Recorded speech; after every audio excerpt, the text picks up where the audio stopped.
Good evening students வந்து பார்த்தீங்கன்னா எல்லாருக்கும் ஒரு பெரிய ஸ்பெஷலான ஒரு குட் ஈவினிங்ப்பா ஓகேங்களா. ஸோ வந்து பார்த்தீங்கன்னா அண்ணா யூனிவர்சிட்டியில் படிக்கிற ஸ்டூடெண்ட்ஸு குறிப்பாக வந்து பார்த்தீங்கன்னா நவம்பர் டிசம்பர் 2024 செமஸ்டர் எக்ஸாம்ஸை எழுதிட்டு இருக்கிற ஸ்டூடெண்ட்ஸ்க்கு வந்து பார்த்தீங்கன்னா ஒரு இம்பார்ட்டண்ட்டான அப்டேட்டு. ஸோ அது என்னன்னு வந்து பார்த்தீங்கன்னா 9 டேஸ் லீவ்ஸ் இருக்குது. ஸோ இந்த 9 டேஸ் லீவ்ஸில் வந்து பார்த்தீங்கன்னா கம்மிங் எக்ஸாம்ஸ்க்கு நீங்கள் எப்படிலாம் ப்ரிப்பேர் பண்ணலான்றதை பற்றி தான் நான் சொல்கிறேன். ஸோ இது நீங்கள் ஈஸியாக ஃபாலோ பண்ணிங்கன்னா கம்மிங் எக்ஸாம்ஸை நீங்கள் கொஞ்சம் சுலபமாக ஈஸியாக வந்து கிளியர் பண்ணிக்க முடியும் ஓகேங்களா.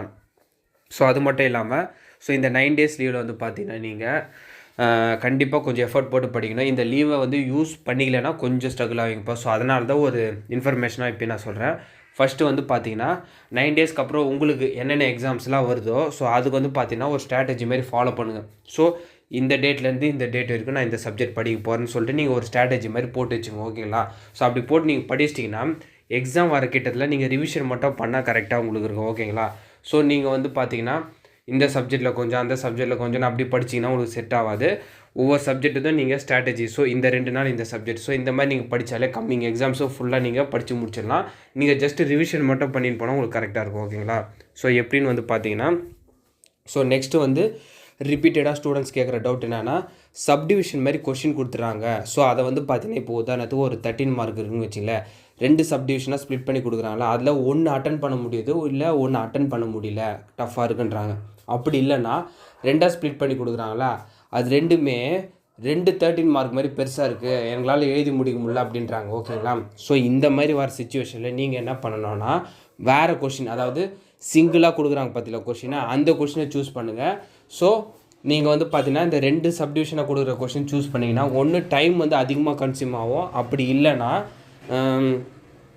உங்களுக்கு இன்னொரு சப்டிவிஷன் அட்டன் பண்ண முடியாத மாதிரி இருக்கும் ஓகேங்களா. மேக்ஸிமம் நீங்கள் சிங்கிளாக கொடுக்குற கொஷினை அட்டன் பண்ண பாருங்கள் ஓகேங்களா. ஸோ அது மட்டும் இல்லாமல் வந்து பார்த்தீங்கன்னா ப்ராப்ளமேட்டிக் பேப்பர்ஸ்லாம் வந்து பார்த்தீங்கன்னா நீங்கள் இப்போ ஈஸியாக நீங்கள் ப்ரிப்பேர் பண்ணலாம் ஓகேங்களா.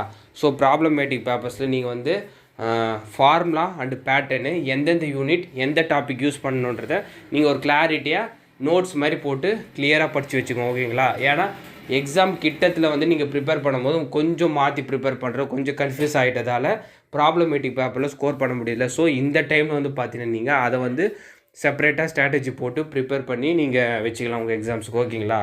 ஸோ தியரி எக்ஸாம்ஸ்க்குலாம் வந்து பார்த்தீங்கன்னா concept, diagram, important points, topic இந்த மாதிரி நீங்கள் படிச்சுன்னு வந்தீங்கன்னா உங்களுக்கு தியரி பேப்பர்ஸை ஈஸியாக ப்ரிப்பேர் பண்ணி முடிக்க முடியும். யூஸ்வலாக ஸ்டூடெண்ட்ஸு அந்த ஃபஸ்ட்டு 3 யூனிட்டை கவர் பண்ணிவிட்டு லாஸ்ட் 2 யூனிட்டை கவர் பண்ண மாட்டாங்கப்பா. தயவுசெய்து சொல்கிறேன், இப்போது சப்ஜெக்ட் எடுத்துக்கிட்டிங்கன்னா 2 பார்ட்டாக டிவைட் பண்ணிக்காங்க. ஃபஸ்ட்டு யூனிட்லேருந்து 3rd யூனிட் வரைக்கும், அப்படி இல்லைனா 4th யூனிட்லேருந்து 5th யூனிட்டுக்கு 2 பார்ட்டாக டிவைட் பண்ணி படிக்க ஆரம்பிங்க. ஸோ அப்படி படிச்சிங்கன்னா நீங்கள் ஸ்கோர் பண்ண முடியும். இன்கேஸ் 1 2 3 யூனிட்டில் டஃப்பாக கேட்டுட்டாங்கன்னா 4th and 5th மேபி ஈஸியாக கேட்கலாம். அப்போ நீங்கள் அந்த கொஸ்டின் எழுத உங்களுக்கு யூஸ்ஃபுல்லாக இருக்கும் ஓகேங்களா. ஸோ இந்த மாதிரி பேசிக் டிப்ஸை ஃபாலோ பண்ணி ஒரு ஸ்ட்ராட்டஜி போட்டு நீங்கள் இந்த 9 டேஸில் ப்ரிப்பேர் பண்ணுங்கள் பொங்கல் ஹாலிடேஸில். So happy Pongal. இந்த அப்டேட்டை உங்கள் ஃப்ரெண்ட்ஸு ஸ்டூடெண்ட்ஸ்க்கு ஷேர் பண்ணிடுங்கப்பா.